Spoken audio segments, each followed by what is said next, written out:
What's up, guys? Welcome to the Behind the Golf Brand podcast. This week, I have probably one of the biggest stars I've had on the show. I would say that. This week, I have Jim McLean, one of the most prolific golf instructors around. He's been a top 3 golf instructor for the last 30 years.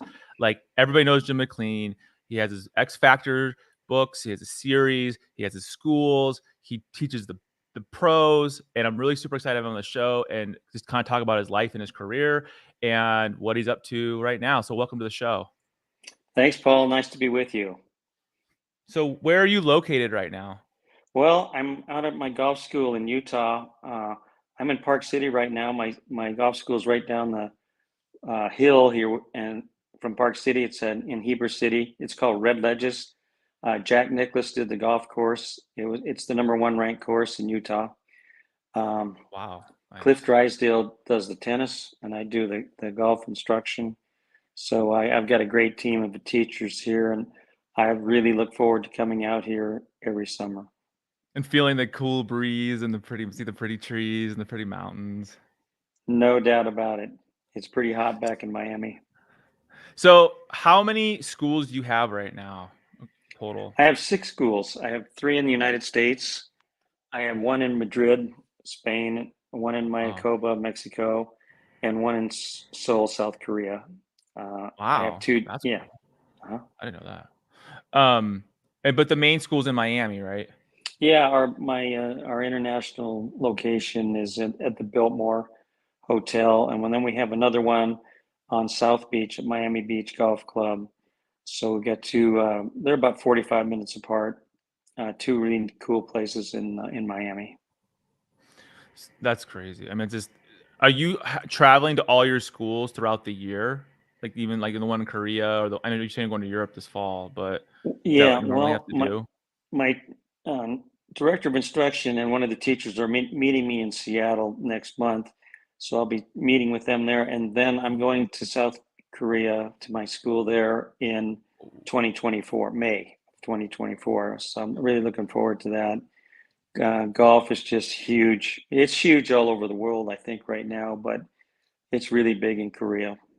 It's super big. I don't think people realize how big it is in Korea. It's like bigger than it is here, I feel like, popularity wise. I know we have the most majority of golfers and whatever, but I feel like what I've noticed too in the last couple years, and I've been saying this is that the Korean companies are now coming here and breaking into our markets, but people don't know these names of these companies, and these companies are like powerhouses, like it's like, oh, you haven't heard of them? And they're like, they find out they're like the #1 golf simulator company, or I learned a lot in the last couple of weeks of how many Korean companies own American companies now, or have bought American companies. I was like, wait, that just happened? I didn't even know that.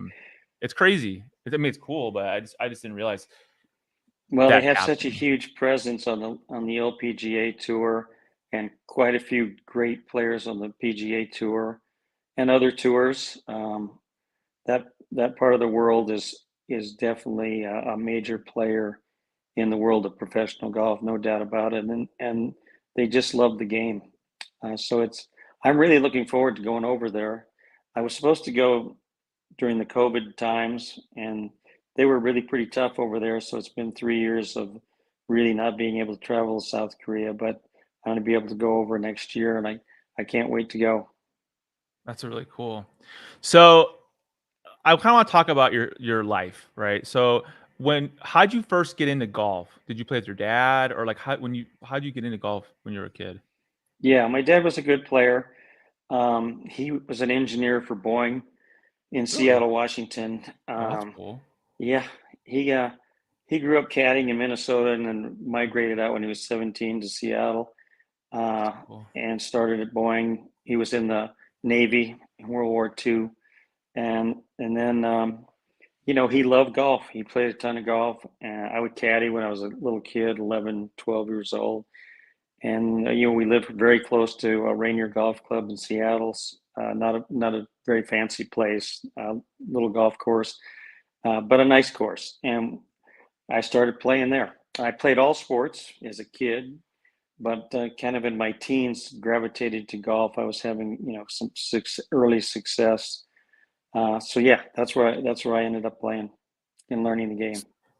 So then you learned from your dad and started caddying with your dad, and then at what point did you realize that like you're actually pretty good? Is that Well, yeah, I started winning some tournaments. My dad sent me to a really great teacher and player at Tacoma Country Club, Al Mengert, who had worked under Claude Harmon at Wingfoot in New York and Oh, under wow. Tommy Armour in Boca Raton.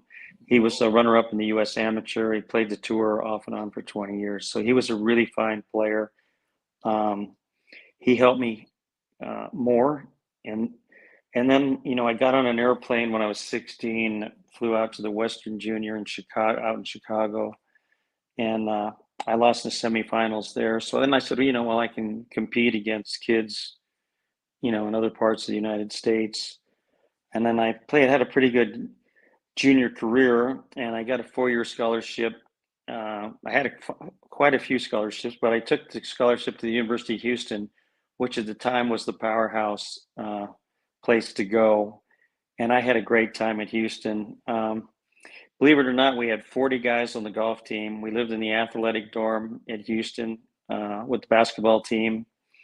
And it was quite something because 40 guys and only 5 guys played. So there was tremendous competition. Oh, I bet. Yeah. Every day. You don't ever get away from these guys either because you live with them. No, we shot a score pretty much every day. And, the sophomore year was rough. The guys beat me up pretty bad my freshman year. And then I was able to make the team as a sophomore a little bit and my junior and senior years. We won the NCAA my freshman and sophomore years, and we finished second my junior and senior years because we played against Texas all the time, and they had Ben Crenshaw and Tom Kite on the same team, and some other really good Seriously? players too. Oh, So we had some great battles with them, but we were very, very disappointed to lose that, especially my senior year. Very especially disappointed against to lose. UT, right? Of UT, all the we hate schools. we didn't like it, man.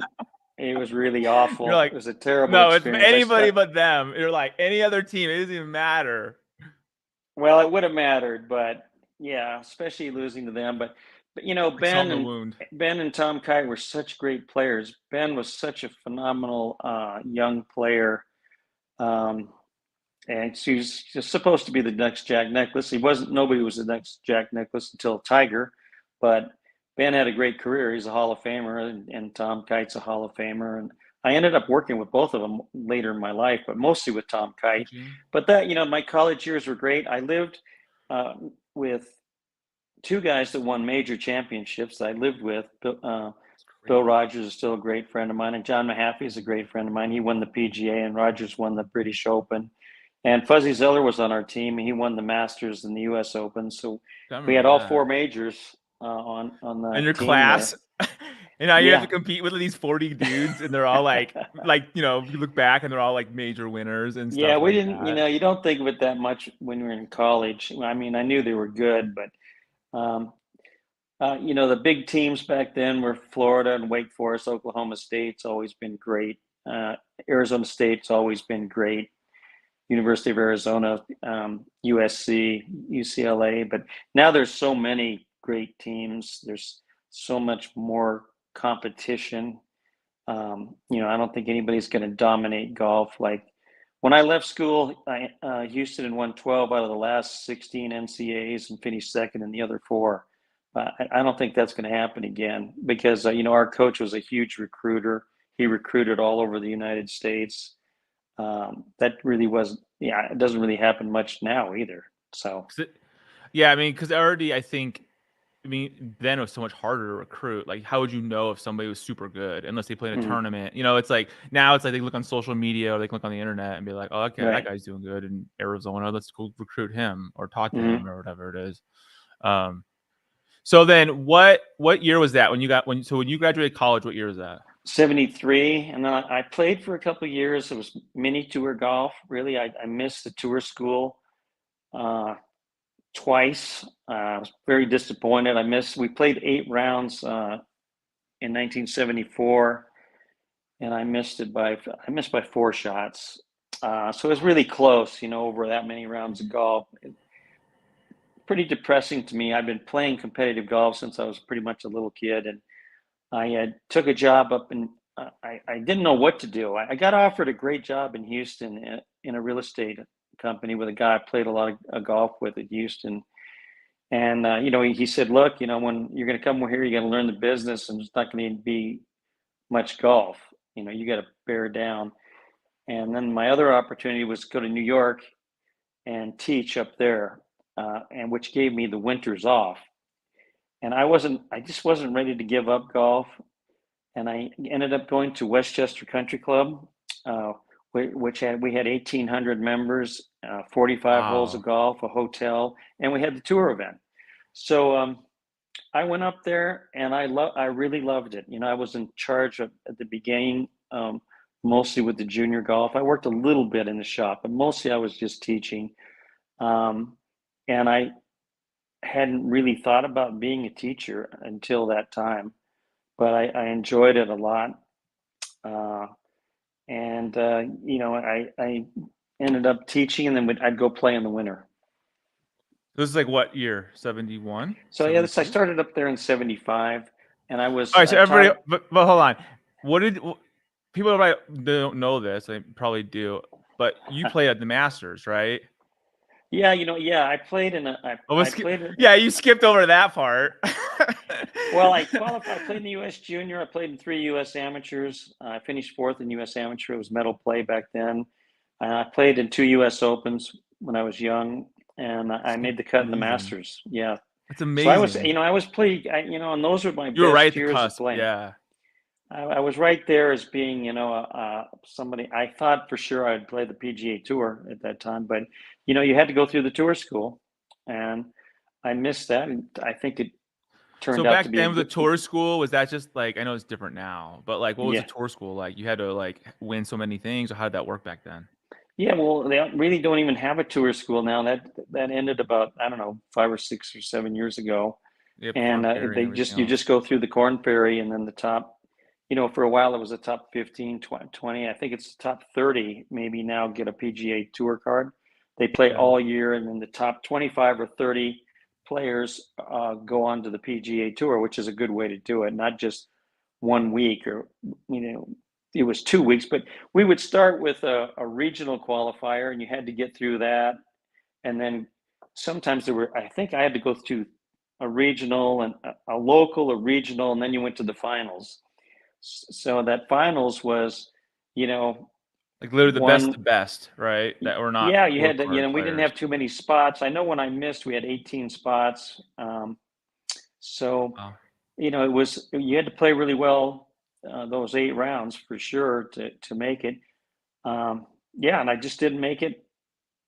I went up to New York and started teaching, and I really started to delve into teaching and the mechanics of the golf swing, and teaching beginners and intermediates, juniors, and advanced players. And the good news for me is when the tour event came to Westchester Country Club, I knew all the guys. I mean, they were good friends of mine. I played with them all. You played them a million times, yeah. Played with them a million times, so they would ask me to maybe watch them a little bit, and they trusted you too, because they already kind of knew, like, you had a relationship already with these guys. Yeah, so I had one of the things I've had great in my life is opportunity, and maybe we'll get into some of the people I've worked with, but I had the opportunity at Westchester where we had a tour event for the 5 years I was there. So I was able to videotape, and actually it wasn't video, but I could use a camera back then because it wasn't videotape until. What's really cool though, too, people understand, is like you're a very advanced instructor. Like, you're one of the very first to use video and to like start doing that. Because before Jim, even no one was doing that or even trusted it. And I know even later on, like you even use you're using launch monitors before you even knew what a launch monitor was, right? Like the data shows, and like I think that's a huge differentiator with. I'm just telling people, the audience, like with you. Yeah, well, like with TrackMan, now it's the norm. At Doral, I own the club fitting as well and the golf schools. So we started using TrackMan. Actually, was for fitting golf clubs. It wasn't really the real thing. With that launch monitor, was not for teaching. But then we started realizing, hey, there's a lot of good things you can use for teaching, and then now it's mostly for, obviously for the last 10, 12 years, it's been for teaching mostly, although obviously they use it for club fitting too. But a big part of teaching is it's like the gold standard, you know, for I feel like launch monitors. Well, like, and also Foresight. I'm using Foresight right now. I GC see. Quad. Yeah, there's a lot of tour players using that. It has some advantages for going on the golf course. So we do a lot of teaching on the golf course, and you bring out the monitor and it gives you the yardage, right at the ground. You have to you worry need. about it. You don't worry about crap happening out in the No. driving range or weird So there's numbers. some advantage. Obviously, they're both great. I mean, there are other launch monitors pros and also cons. that are good. Yeah, there's pros and cons both. Absolutely. Sorry to interrupt you with that story, because that's why people like he was geeking out on this stuff when like no one was geeking out, and he was figuring it out, which is cool because now like everybody does that, and that's just like it's all about the data, it's all about the technology and what you can see and like what's happening. But so you started teaching in the mid 70s, and what happened then? Like when it comes to figuring out the body and mechanics? Yeah, well, I was very fortunate up in Seattle. I got to know a guy named Carl Welty, and then Carl later had the golf school at La Costa, and I would go to see Carl, and he was absolutely fanatical about how to videotape. And we had the first video units. Sony had them in the late 70s, a Betamax, and then you could start buying them for not so expensive. I bought mine at Crazy Eddie's down in New York City. Crazy. And, Carl showed me so much, and he'd been taught on video and some other things in research by a guy named Bill Glasson in San Diego, who had graduated #1 out of MIT. He worked for Howard Hughes Missile, and he was a golf fanatic. I love golf, and Carl taught him. And then later he went to Golfcraft after he retired from Hughes and helped them build a Iron Byron machine, kind of the first one. Really? And then Golfcraft was purchased by Titleist.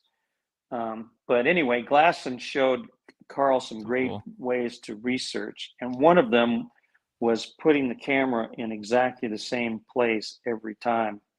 Now, when we first started videotaping at La Costa, the Tournament of Champions, you could videotape right during the tournament.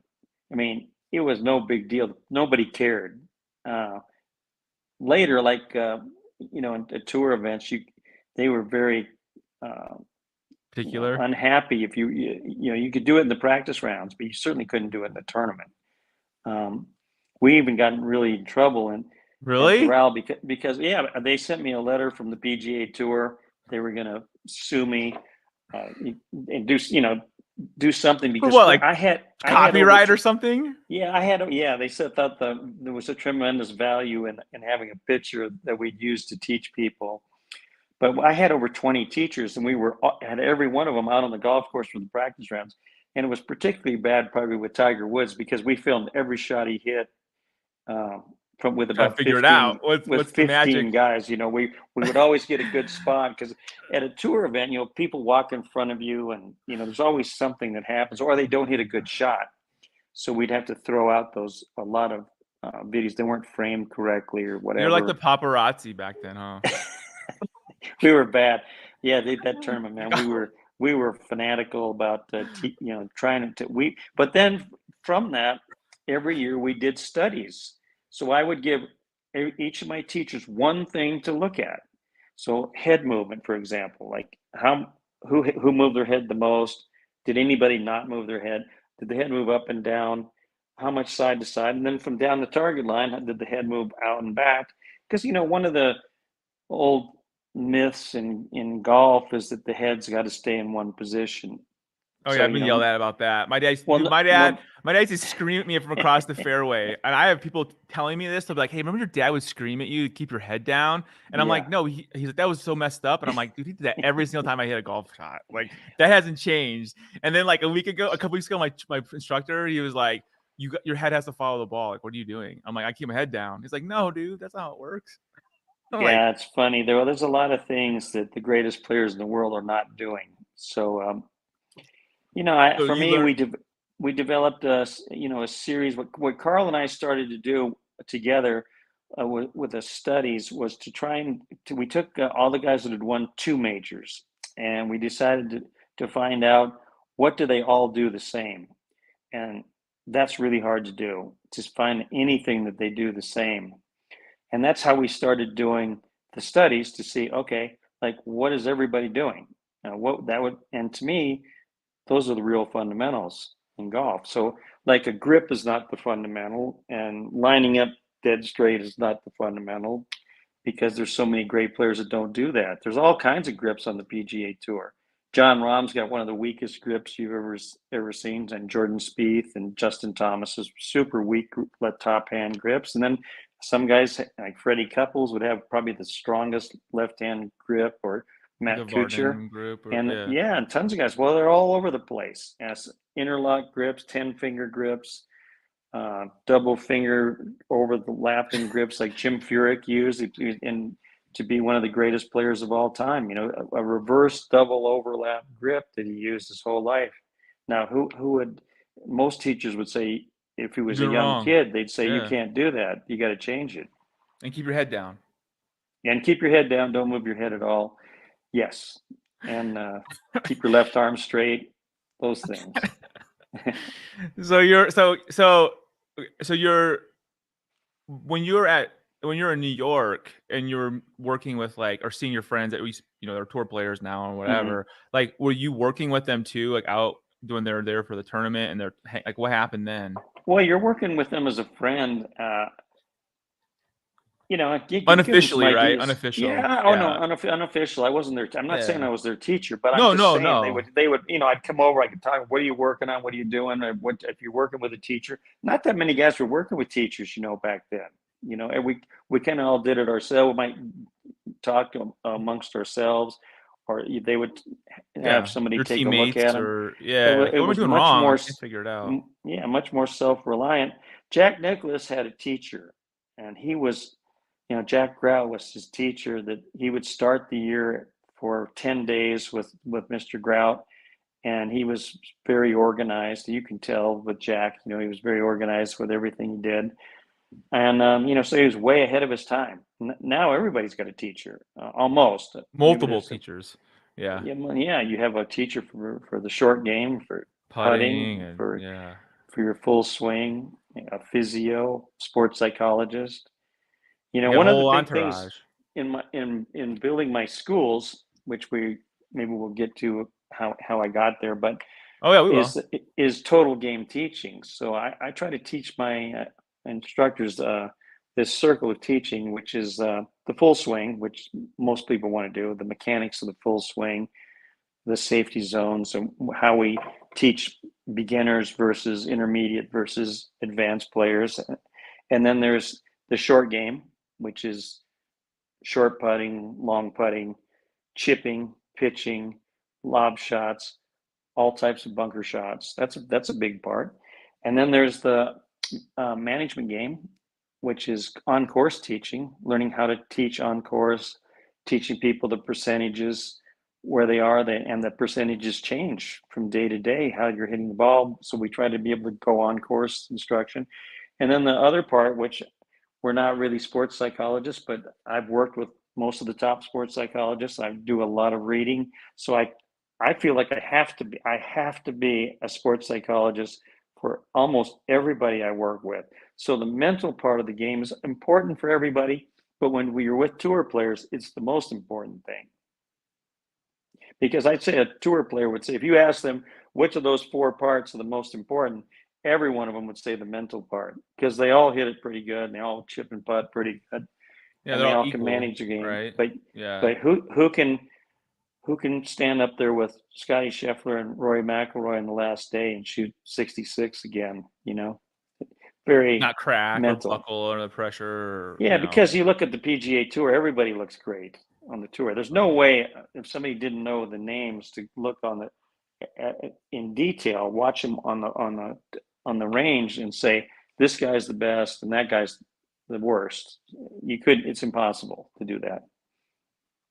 So you started using video, and then when did you start using video? Like in the 80s? Was it the early 80s, like 70s? The end of 1979, we got the first video unit, and then started using video, but very seriously using video. So then we would go to tournaments, and we would tape everywhere we could. But it was mostly me and Carl at that time. I got my first head professional job in 1979 in New York. And then I moved, that was at Sunningdale Country Club, a beautiful place in Scarsdale, New York. And then I went from there to Quaker Ridge, which it's still a top 100 course. It was in the top 20 at that time. And great Tillinghast golf course right adjacent to Wingfoot. Oh, nice. And then I went to Sleepy Hollow, and we had a senior tour event all my 6 years there. But I also did, in between that, I did Quaker Ridge and Tamarisk in Rancho Mirage, California. You might know of that course, not too far from where you live. I did 2 courses there for a while, and then I went to Sleepy Hollow, which was a fabulous place. Finally, the people that don't go ahead. Oh, go ahead. Oh no, like when you. So you stayed in New York for how many years then? Would you say 19? But I started teaching tour players at Sunningdale, and who was the first? Like, who are the people that started coming seeing you? The most important guy for me was Peter Jacobson, and Peter came to work with me over at Sunningdale, and he finished second at Westchester, and they had him on TV, and he mentioned that he'd been over to see me. So that, as soon as you get that kind of national publicity, that's good. But I was working with most of the best players in the metropolitan area, some really top amateurs. One was George Zeringer, I've worked with forever, who made a Walker Cup team, living in New York City. So that was a pretty incredible thing to do. And I worked with Kenny Baxt, who won the mid amateur also, and he owns Friar's Head now in New York, one of the top clubs in the country. Anyway, so there were some really good players. What differentiated you then? Like back then, were you the only person using like video and like big picture stuff, not just the basics, right? Not the basics, but like this is how you teach. Not, like you're outside the box, right? And you're showing people. I think in New York we had a lot of really good teachers, and I think definitely a lot of guys were using video, but a lot of guys not really knowing what they're doing. They didn't really know when drawing the lines on there where to draw them and why to draw them there, and how to look at swing plane. There's a lot of, and there still is really a lot of random videoing. It's just not detailed. People are, a lot of people film from low. They get low to the ground, like at the level of the grip of the club.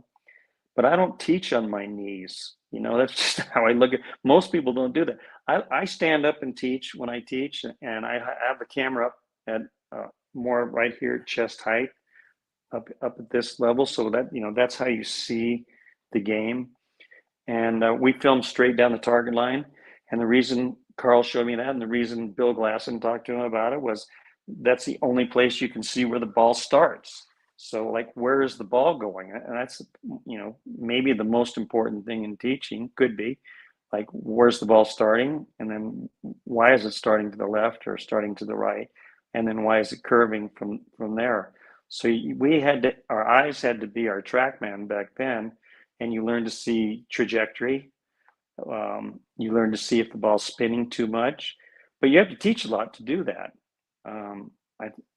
I think because I played a lot, that really helped me to see the windows that you hit the golf ball through, and if the ball was up shooting at all or not spinning enough, what the land angles are. But now on Foresight or TrackMan, it shows you exactly what the land angle is, and we pretty much know what it needs to be to play on the PGA Tour. We need a steeper landing angle to stop it on really hard greens. But that doesn't apply so much for the average player, and they don't have enough speed to do that. So I think a big thing for me in my golf schools and all the people that I've trained to teach is you have to have safety zones and corridors. That's the way I looked at it, because I don't teach one swing to everybody, which is by the way the easiest thing to do, to teach a perfect swing to everybody. But we're all different. There's 8 billion people on the planet. We all have different acuity, the way we see things, the way we hear information. You have to be able to talk to that person in front of you and see what their limitations are, which could be injuries or whatever. But you, with the average golfer, I am teaching the average golfer to draw the ball, to hit the ball out to the right and draw the ball to the target is the most powerful way to hit the ball for the average person. But when I taught on the PGA Tour, mostly I taught the other way, a fade. So when I worked, say, a lot with Gary Woodland in mid 2015, 2016, he'd been hooking it, and he went back to that fade. So that was a lot of fun. I did it with Russell Henley recently in 2020, and I did it with Keegan Bradley. So Keegan hit a gigantic hook when I first worked with him, and that's something we took out. Lexi Thompson, when I worked with her, I taught her a draw. We just stayed with a draw. So you have, that was a very comfortable shot for her to hit, and she's very accurate doing it. And then some people are very good. You might have them move the ball both ways. I think it's good to be able to move the ball both ways, but I think you need a shot that you can depend on. And I learned that. Bread and butter shot, right? Yeah. A shot you can rely on every time. I know I can hit this target. No, I think absolutely. So that's what I see Scotty Scheffler doing, and John Rahm and Morikawa. They're all hitting a fade. Now, the exception to that is Rory McIlroy's hitting a draw, and obviously he is definitely one of the top 3 to 5 players in the world. No, I don't think anybody's going to argue with that. So you can't teach everybody the same thing. But Rory's got one of the flattest left arms in professional golf, and he comes from the inside, and that's the way he's played since he was a little kid. He's not tall, It works perfectly. So obviously, he's one of the most amazing players I've ever seen in my life. You see when he just drives, I mean, you see how far over he's like so far. His swing is so far back, and then he's able to get it straight, and he comes back around. It just blows my mind. Well, Rory only maybe gets it to parallel. He doesn't go really. No. I don't like I know that because I know those things because we study them every year. But it is easy to get an opinion because you might see something and it happens in a flash. How fast the golf swing happens in 1 second. So there's a lot going on. I think you can be a really great teacher and teach without video, but it's tough. I like to use video to verify and just to make sure what I'm seeing outside. I want to be able to look at it and make sure that I can be confident in what I'm telling the person. So when did you move down to Florida and start the school down there? Yeah, in 1991, a person up in New York, the Caskell family, owned Doral. And Jimmy Ballard left, who was a very famous teacher. Yeah. And Ballard left, and Howard Caskell said, "I want you to come down and to run the school." And I said, "Well, Howard, I think I probably have the best job in the metropolitan. I'm pretty sure I did have the best job in New York, which had a lot of good jobs too. But I mean, I had a great place. Sleepy Hollow is hard to explain how beautiful it is.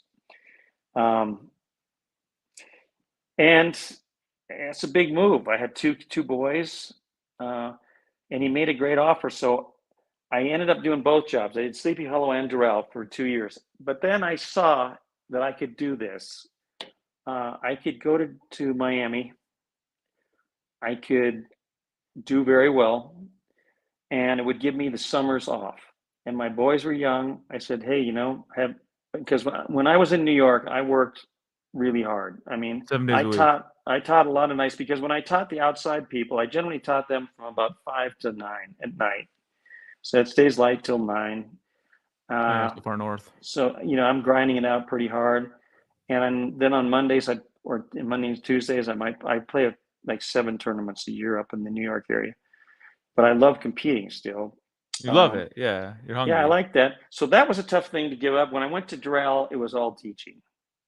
I played a few tournaments, but really I focused my time on building a golf school. And once we did that, I saw it was going to work. I hired some really good people to work with me, and it started to grow. And then I expanded to PGA West, where we had 9 golf courses. PGA West was great. So we had that for 17 years. Then 2008 happened, 2009, 2010. Doral went bankrupt. PGA West went bankrupt. They were part of a conglomeration that Oh, Morgan really? I didn't Stanley realize had. that. Oh, geez. Yeah, say they all went bankrupt. So in bankruptcy, everything, all bets are off. Yeah. But the I didn't know that. That's interesting. I mean, so yeah, so then what? 2012, the Trump family bought Doral. Yeah, it's So right called Trump man, I Terrell, thought, right? well, this is going to be. I taught Donald a few times in New York. I mean, he's a New York guy, so I knew Yeah. a little bit. I knew it could be, anything could happen, but I stayed there through 2018, and then I moved to the Biltmore. Yeah, it got pretty wild down there through, in the election and all this. There was a tremendous amount going on. I So I don't bet want you're to get like, in. I don't no, want to no, get we into don't any have to. politics. I think everybody understands with that. So you have a school in Miami. It's your main school, right? Mm-hmm. And how many instructors do you have in Miami? Yeah, well, I was at Doral for 26 years. 25 of those years we had the PGA Tour event at Doral. That's what I mentioned Yeah. earlier on. Is Yeah. I was very lucky because we had tour events at places where I was. PGA West for 17 years, we had the tour event. At Mayakoba, we had the PGA Tour event every year that I was there. So access, when you have access to the tour players, to being able to videotape, to being able to do those video studies every year, I felt like that put us, on the cutting edge. It's not that easy. For example, I go to all the majors right now for SiriusXM. My job's on the range. Yeah. Well, I'm on the range. I don't see any other teachers out there except the guys that are teaching the tour players. So I see the top players, the top teachers in the game are out teaching the best players in the world. But I don't see other teachers out there.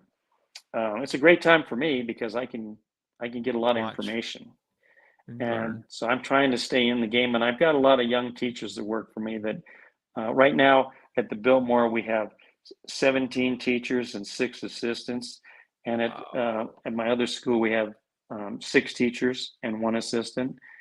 I'm out here in Utah. We have 7 teachers here at Red Ledges.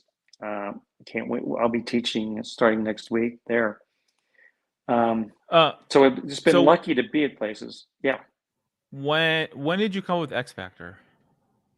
And how'd you come up with Yeah. that? Well, through all of the 80s when Carl and I were doing this work together, I was looking. The first book I wrote was the drills book because I saw that I remember that book. I use drills all the time, but there was no drills book. So I wrote the drills book myself. I took the pictures. I did everything. It took me a long time to sell it, but finally Golf Digest did the book, and Oh, I remember that. very Yeah. yeah, it was very successful. And then Was all that time, I was also looking at, well, like, what else isn't being done. So everything back then, when I was first teaching, was all hands and arms. Say the Golf Digest schools back then, Jim Flick mostly, and uh, which is I'm not, and I teach a lot of that. So I'm not trying to say this in the wrong way, but no, you're not. there was a lot of teaching on what is the club doing, what's the face of the club, and swinging the hands and arms, a lot of stuff with your feet together. But I'm watching the best players in the world, and I'm thinking, well, there's no book on what is the body doing. Now, Hogan wrote a lot about the body in The his Bible, book. right? Yeah. Yeah, yeah, and he Golf talked Bible. in detail about it. But there was a lot I didn't agree with, like 45 degrees of hip turn and 9 degrees of shoulder turn. Well, I've been doing this video stuff forever, and I could easily see that a lot of good players, tour players, were turning more than 90 degrees, a lot more. So that got my interest in, like, what's happening. And my first thing was looking at the turns and the swing. So I looked at the knees first, and I would look at how much the knees move. They don't really, they're joints, they don't turn. But if you put a line across your knees and a line across your hips, it kind of turns out like it's a doubling effect. Your knees move and turn and rotate, and then your hips turn. So that's almost like a 2-to-1 ratio. And then your shoulders way outturn your shoulder, your lower body. So I was speaking a lot to PGA sections then. I would speak to 3 or 4 every year somewhere around the country. And I started talking about, these relationships, what the body's doing. And I had some shafts I'd put across my shoulders and my hips, and my knees. And then I also said the fourth turn was with the head. So I kind of got this, I did get this from Johnny Miller in a clinic we did together in Mexico. But he said, the head goes with the swing back, it comes for a moment of stop, and then it releases to the target. So the head has its own golf swing. So I said, well, that's 4 turns: the head, the shoulders, the hips, the knees. And I presented that to Golf Magazine, who I was writing for at that time. And they never even got back to me on it. And I finally called them, and they said, it's just too complicated, Jim. You can't put that in the magazine. Nobody's going to want to. Just 2 arms and hands. Come on. Exactly. So I just we can draw those pictures. So I called, I called down to the editor and I said, look, I got a really good idea. He said, yeah, we've looked at it, Jim. I'll tell you what, if you want to drive down to New York, we'll meet all together with the writers here at Golf Magazine. I said, okay. So I drove down there and we met. And I said, okay, I should point it out. I said, look at this guy. This is what's happening in a golf swing with the body. Forget what the club's doing or the arms. This just what the body's doing. I said, yeah, it's pretty cool, but there's no way we can do 4. That's too many. Pick 2.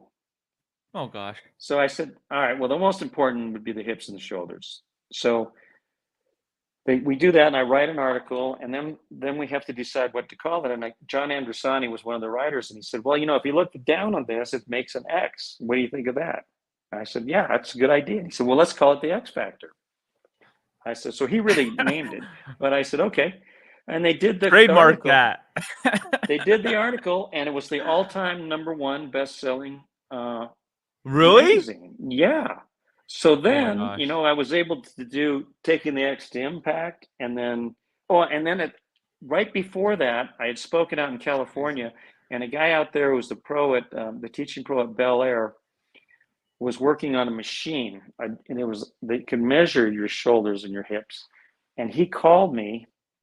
And in 1992, we brought it out to Doral, and it was a gyroscope on your back, and it went around your hips, and you could do the measurements, which was really cool. And then we put that in the article. His name was Mike McTague, and that was really cool because we could actually do a measurement. And John Daly had the biggest differential between the hips and the shoulders on the tour, and he was by far the longest hitter. So that was really cool. And then that got me with some guys that read that. Lenny Clements was one. I don't know if you remember Lenny, but he became a really top tour player. But he came and saw me based on that article because he was the shortest hitter out there. And in this article, we showed the shortest guys. And Lenny was in there with a really small X factor, of the hips and the shoulders coming close to matching up. Anyway, that's crazy. Then I ended up doing there, right? And his role. From there, then I started speaking all over the world, to a lot. Well, not all over the world, but in Thailand and Australia, New Zealand. That's all over the world. Japan, You're not. I didn't go to Canada and Mexico or something. Yeah. So all over the place, and that was topic #1. That's what people wanted to, and it all came from that first article. Really hit. You unlocked something, right? You saw that nobody was talking about this, and you're seeing it, and you're like, wait a minute, like this needs to be talked about, right? Because I think that's so cool. And then you pushed it too, because they're like, oh, we're not gonna do that; it's too complex, right? Yeah, bro, it's golf. Golf is complex. What are you talking about? Yeah, that was interesting. I'm really happy that happened, and I actually I spoke last year at the World Golf Science Congress, which they go to different places around the world, and that was what they wanted me to speak about, and I went through it, and I told them, I'm going to be writing more. A second book, the X Factor 2, which I'm writing right now. But one of the things that we talk about ground reaction force, where they use the kinematic sequence, which in in golf, that would be starting with your pelvis, your hips, then the shoulders, then the arms, then the hands or the club in 4 parts. So in that talk, I've written about it before, but I said it should be five parts to kinematic sequence. It should be the feet and knees, then the hips, then the shoulders, because in the X factor, as we start down, I talked about you lower into the ground so that you can move up out of the ground. You can rise up. Now, I didn't write nearly as much as they're doing now with ground reaction force, but I wrote all this stuff before there was biomechanics. You know, there was no biomechanics in 1990, in the 90s. When I wrote in 1992, I wrote the first magazine article. So there was no golf biomechanics, but it's much better now. But I did show the pictures in the book of pushing down, and I one of the top biomechanics guys, Phil Cheatham, was speaking there, and I talked to him about it, and he liked it, but I haven't seen anything yet. But I'm still going with that starts the downswing, the push into the ground. It's interesting you say that, because like I know that you I was introduced to Jim through Bob over at Squares, right? And Squares golf shoes. Mm-hmm. Bob talks a lot about that too, with like how the square shoe works in terms of, you know, the force on the ground. And like I think it's very fascinating, because I don't think people understand that, and like why that works that way, you know, and why, I guess, why those shoes even do what they do, because it's all part of the same sequence. And if you know the right, and it all starts from, like you're saying, it starts from the bottom up, right? So it's almost like but yes, that's really, I mean, it's fascinating. Who I guess for the listeners, who have you worked with that in the last like 10 years, like pro wise, that people would know? Because you worked with a lot of people, like famous people and pro players. Yeah, well, you know, you stop and talk to people and help them, and I've kind of used the people that I've mentioned that I've worked with are people that have come to my facility, not Yeah. people that I walked up and down the range and gave No, some no, no. ideas to. But Yeah. you know, in those years have been Lexi Thompson, and you know, before that I worked with some other ones, but in the last 10 years was Keegan Bradley, Who's and crushing it. Gary Woodland moved down to Miami when I worked with him. I worked with him for a long time. He came over pretty much every day. That's awesome. He was really he is a hard worker and one of the greatest guys ever. I really love That's so cool. Gary. And then in 2020, I worked with Russell Henley, and that year, Russell, you know, I mean, he's always been a great player, but I think we really helped him with his driving. So those have been, and then Bo Hoag's been on the PGA Tour. I've worked with him. My son's working with him right now. But COVID changed things and I'm definitely getting older, of course. I'm teaching so much that it's very difficult. You know, when I worked with Gary, I went to probably 8 tour events, and then he would come down and see me all the time.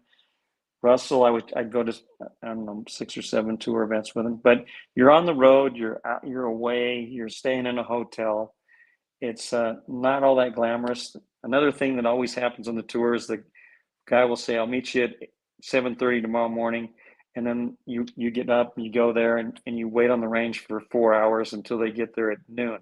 You know, and You're like, it's I like, don't want to do this anymore. you know, am I really doing this? I'm just sitting out here. I have loved working with SiriusXM though, and doing the range. I really enjoyed. Let's talk about that real quick. Like, what is the range if people don't have Sirius, and maybe why they should consider getting it? You know, well, you know, you got to be really interested. You got to be interested in golf to listen to golf on the radio. But I just they come to me periodically, and I'm giving information on who is the player working with, what are they working on. I probably talked to the teachers beforehand, so I know some inside information on what's going on. It's a great time for me to, you know, visit with the different teachers out there. It's also a great time for me. I'm interested on the short game. I go out and watch what are they doing with their putting, what devices are they using, how many guys are using the line, what training aids are they using, what putters, how many guys, right? Yeah, what kind of putters are they using, what kind of clubs are they using, how many guys are using TrackMan, how many guys are using Foresight, how many are guys using Foresight or TrackMan on the range? A lot of guys are during the tournament are not using anything. They don't miss their heads, right? They just want to hit Yeah. shots, and yeah. And then a few other guys will get with a teacher, and they're really working on stuff right before the tournament, which I think has always been a danger thing for me. Double-edged sword, right? Because you think you're going to solve the problem before you go out there. Yeah, right. You're not going to solve that. Yeah, I guess if you played terrible in the practice rounds, maybe you feel like there's nothing to lose. But there's no game like golf, Paul. No. You know that. Some weeks you just can't. You just can't do it. Even the best players in the world. Although I'd say Tiger Woods and Jack and a few, the very top guys don't have Xander Schauffele. They're not having many bad weeks. They may not score great, but there are Jim McLean on that list too. No, you can definitely see that the best players in the world are definitely better than the rest. And the guys on the tour are so good now. It is just mind-boggling. I got there early at LA Country Club a few weeks ago, and walked around with a number of players. But I went 2 days with Cantlay and Schauffele. I mean, and also a couple of the youngest guys out there, amateurs. But it is just unreal how long they're hitting the ball, how great they hit the ball. I think Tiger changed. I think that's how I always feel like. I feel like Tiger changed the game, like in so many ways, and that's another way too. Just like now you're an athlete, like you're a trained athlete to play the game, not like you're just good at golf and but like you're training every day to like be. And then we're mentioning a superstar. Just before I leave, we're mentioning Squares, who I work with, and of course I know Bob very well. But one of the great swings on the tour right now is Sepp Straka. And, really? People are starting to see that. And I think he's gonna, right? I think he's going to make the Ryder Cup team. I really think he's going to make it. Awesome. But I love watching him swing. Justin Thomas is struggling, and you look at that guy. He's always struggling. And you think, oh my God. He's always doing good. They're doing crappy. Like it's always. I think it's that look on his face, all pissed off. Yeah, he's really good too. And my son lived with Ricky Fowler at Oklahoma State, so I'm really happy to see. I'm really happy to see. I love Ricky. Yeah, Ricky's just Ricky. Does. Like he doesn't just, it's not some show. It's like you could just, I don't know him personally, but I think that's true. He's an absolute gem. You're not hiding. You're not doing a show for somebody like, oh, I'm this guy. It's like no, everybody likes him because he's normal, right? I mean, but well, I really appreciate you being on the show. I could talk to you for 3 hours, but Jim has to go play golf. So thank you so much. Where can people find you, your content? Your books, that kind of thing. Well, we're doing more on YouTube. I did YouTube kind of ahead of time, but we're getting back into it now. I'm doing quite a bit of YouTube, and that's on McLean Golf. Also, Instagram's McLean Golf. Jim more followers than I do on Instagram. It's crazy. JimMcLean.com for our golf schools. That's the easiest way to find me. That's awesome. But I appreciate it, Paul. I really enjoy it. I feel like I could have talked to you, like you said, easily for another 3 hours. I have like a million other questions I could ask you too. I was trying to like hit all the main points. Well, we're gonna one more thing. We're gonna do this big fundraiser for juniors again in December. So I don't know if anybody's interested in that, but that's going to be a big thing for us. And I'm going to be speaking in Paris, France, to the French Federation in September. And in Madrid, I'm doing 2 days for the Spanish Federation in October. So we'll have a nice trip over to Europe. And I'm looking, it's always, when I do any of these talks, I feel like I'm going to learn a tremendous amount from the guys there. And that's really how you got to keep going. It's like a continuous learning process to stay at the top of the teaching game. Well, I'm honored to have you on the show. Like I telling Jim before this show, like my dad had his like video books when I was a kid. Like I remember seeing it. So like it's cool. I was telling my dad earlier, I was telling him like, oh, guess what, I'm on the show today. It's Jim McLean. He's all excited. He's like, oh, really? It's like, so I'm really happy you're here to join us. Thank you. And thank you for being with us. And you guys need to check out Jim McLean. He's like I said, he's top instructor in the world. So thank you, Paul. I hope I see you in Arizona someday. I'd like to come out and tee it up with you. Promise? I'm gonna get on record. Well, I thank like you. you live in a great